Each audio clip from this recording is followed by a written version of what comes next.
Hello everybody, this video is an excerpt from next week's podcast. You will be able to access that on the 10th of May. But for patrons who are awesome, you get that a week early on the 3rd of May. From just $1 a month, you can support us on Patreon. You get early access to the podcasts. You get to ask us questions for the podcast. And also you get to join us on our Discord server. So without much further ado, let's get into this video. Okay, so What Remains of Edith Finch? It's a game by Giant Sparrow, the creators of Unfinished Swan. You may remember that game.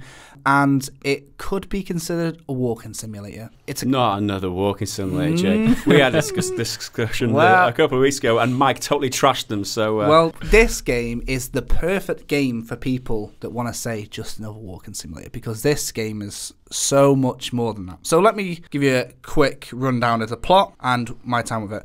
Plot is you play Edith Finch, who is the last remaining alive member of the Finch family. So she goes back to her house in a typical walking simulator fashion. She's walking around an empty house and there's diaries being read out to her, or so you think. When a member of the Finch family dies, what they do is they seal off their bedroom, like as in, you know, it becomes kind of like a memorial to them. And then they just build another room for the next member of the Finch family. Right. So the house kind of becomes a physical manifestation of a family tree. It kind of, it ends up, you know, wonky and expand. A tomb at the same time, like a book. Yeah, exactly. And so these rooms are all locked. And I can't say too much about the game because it's so narrative based, so it's kind of spoiling it. But I'll talk about, you know, the first couple of minutes. But Edith Finch finds her way into this Willy Wonka-esque sort of house and finds her way behind the walls so she can go into all these rooms. And kind of how Mario 64, you can jump into the paintings, she jumps into these books and these diaries or these memoirs, and you play through all the members of the Finch families that died. Right. Now, here's where the game gets really interesting. Each story plays differently. It's not just listening to people talking. It's got different mechanics. It's got different bits where you're flying around. The first story you play is this little girl, Molly, and she wakes up one night and she's hungry. She's eating and eating, and she sees a sparrow out of the window. She opens the window, climbs out, and she turns into a cat. And then you're playing as a cat. And I won't say anything more than that, other than it gets a lot weirder from there, and that's just her story. So each story of in What Remains of Edith Finch could be a standalone, you know. It's like a collection of short stories. Now, because the game is, again, shorter than Little Nightmares, it's only 2 hours long. So how does that work then? Sorry to jump in, but there's how many stories and how long are they each? There's about 8-9 stories, and they differ in length. Some of them are as short as 5 minutes. You play their last moments of their life, so you play them from their last moments of life till when they die. Wow. So there's certain stories with maybe the younger members of the family who die in quite shocking and quite abrupt ways, and that's quite a short story. Right. But it plays through that, and the way that it's done is something that I'd love to show people that were cynics of the walking simulator. We're in our discussion of it, and if you're quite new to our Patreon, remember that you can go back and listen to some of our older podcasts. We've got one on walking simulators. And the sort of crux of that, we said, imagine if we could get a walking simulator, the strong narrative, but we could change up the gameplay. Well, this game does that. And it does it for 2 hours. Right, but it does that. Now, with Edith Finch, the problem that most people will have when they play it is that you've got all these short stories coming at you, like I was saying, 5 minutes at a time. And then you move on to the next one. It doesn't have time to sink in. And then you finish the game and you've just had 9 stories thrown at you, and then the underlying story of Edith Finch or whatever. And then it's the next day when you're thinking about it. You're in your kitchen, you're making a cup of tea or something, and you're thinking, oh, wow, remember that bit? And it really then, it settles down and it blooms. Because at first, there's too many things hitting you and you don't really realise how good it is. I left the game immediately thinking I loved it. Now, 2 days later, I think it's the best game I've played this year. Wow, that is a strong recommendation. Yeah. Now, the money thing, it's the same price as Little Nightmares, and it's half the duration. It's £2. Yeah. It's 2 hours, sorry, not £2. It depends what you want. I felt like all those stories, there's a story that's 3 minutes, and I felt like that had more depth to its story than Horizon Zero Dawn. I know that's controversial. Wow. I know don't be dissing Horizon Zero Dawn with Mike not here, because you'll have trouble in the next podcast. Yeah. But the narrative is so good. It's one of these games, again, like Little Nightmares, it's packaged as a whole experience, I suppose, isn't it? What it does do nicely, though, is it twists and turns, and if some people play a walking simulator, but they'll feel that the story is the only thing dragging them through. But even if there's one particular story you don't like, that's finished. You can move on to the next one. You might like that one more. Yeah. Well, okay. So the name itself, firstly for me, What Remains of Edith Finch, reminds me so much of The Vanishing of Edith Carter, because there's a name in there, because it's like, there's something of someone. Something of someone else. Yeah. Having played Vanishing of Edith Carter, my takeaway from that is that it feels too long. There's just so much space. Okay, the world is beautiful and it's well designed. There's too much walking and not enough doing or experiencing or anything like that. Yeah. I would much prefer a 2-hour game that throws me in and gets me connected with the story and the game initially, right off the offset, than be walking around not knowing what the hell I'm doing like I was. Yeah. I mean, I'm not dissing. I didn't finish Ethan Carter, so I acknowledge that my review isn't fair. I probably should have finished it before. So whatever I say about that game is probably null and void anyway. But that's for those people who did love the game and don't want to throw myself under the bus there. But with the Edith Finch, I feel like that's a game that I would more enjoy because there's more attraction to it. It's more concentrated. Maybe you would have finished The Vanishing of Ethan Carter if there was less walking and there was less blank space. That's the thing with Edith Finch. It's 2-hour game. When you think a 2-hour walking simulator, what's that, 5 diary entries? Yeah. It's not. It's pure concentrated something. There's just one thing after another. And like I say, in fact, it could have probably lasted double the length to let the story sink in. It's so much good stuff, one after another, that you have to really think about it after it's done to be like, whoa, that was it really good. Yeah. Again, it's so much I want to say, but because it's such a narrative-driven game, it kind of spoils it. Horizon Zero Dawn that I just talked about a minute ago, I can say, there's these big, tall dinosaurs, because that's only half of the fun. The other half of the fun would be to climb up them.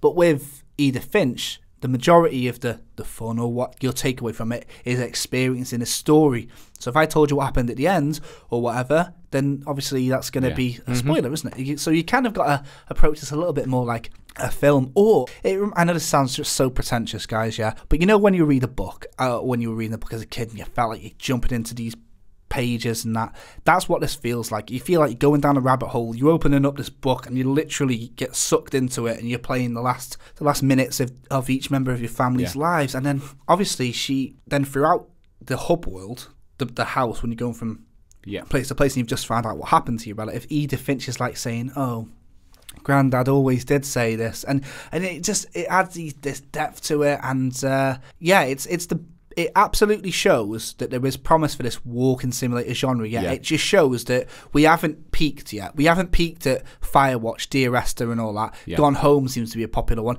This is the best one yet. Out of the walking simulators, this one innovates more as well. Nice. So not only does it innovate more in gameplay, its stories are really strong. So I would definitely say, if you've not played a walking simulator before, this is definitely the one to go into first before any of the others. That is a great a great thing to say. I mean, we're always advocating people pushing genres forward and trying new things. Now, it appears that that's the case with Edith Finch.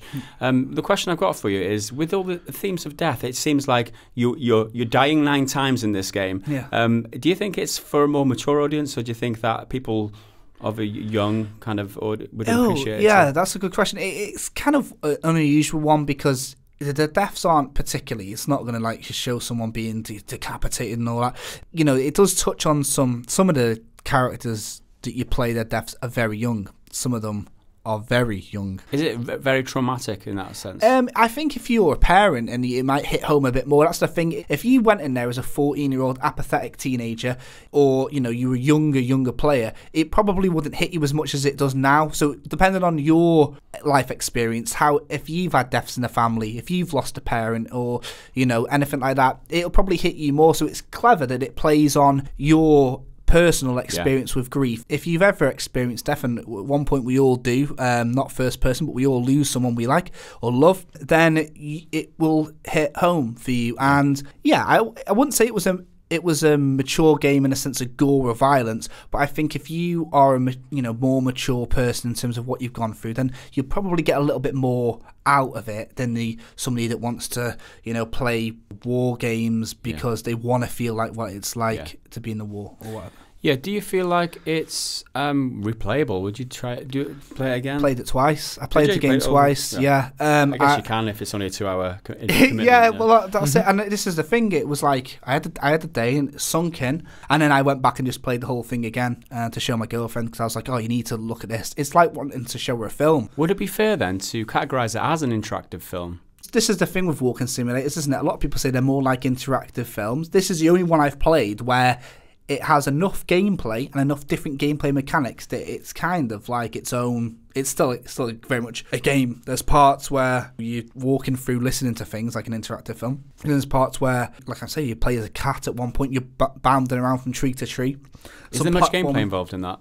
Yeah. You're chasing this bird and you're jumping from branch to branch along the house, and then because this is a flashback, remember, you can see your parents through the window and they don't notice you because you're a cat. And then, I'll tell you what happens after. So you catch the bird and then you transform into an owl. Then all of a sudden you're playing as an owl, and then you're flying. So the gameplay is completely different. And then you're using the do button because you've got R2 if you're on the PlayStation, and that opens doors and things. But when you're an owl, that swoops down and then you're trying to catch some rabbits. Right. So you've just gone from being a girl, then you're bounding around like a platformer, and then you're flying around, and it's a completely different mechanic. And then so that's the very first bit of the very first story. Again, the story is very much spoiler free, what I've told you, so you know. But yeah, so that's just an example. Yeah. And you can only imagine how crazy it gets from there. Gameplay wise, it changes it up so much. It never repeats it, and it's just very, very intuitive. I feel like walking simulators is such a derogatory term. I've said that in the previous podcast, and it doesn't seem like this is a walking simulator at all. To me, it feels something different. I don't know whether we need like a sub-genre or a different genre completely. How do you categorize this? If there was no such thing as a walking simulator genre, which it puts games too much in boxes and categorizes them like wrongly. Yeah, because playing as an owl, playing as a cat. Yeah, you're not walking. Yeah, exactly.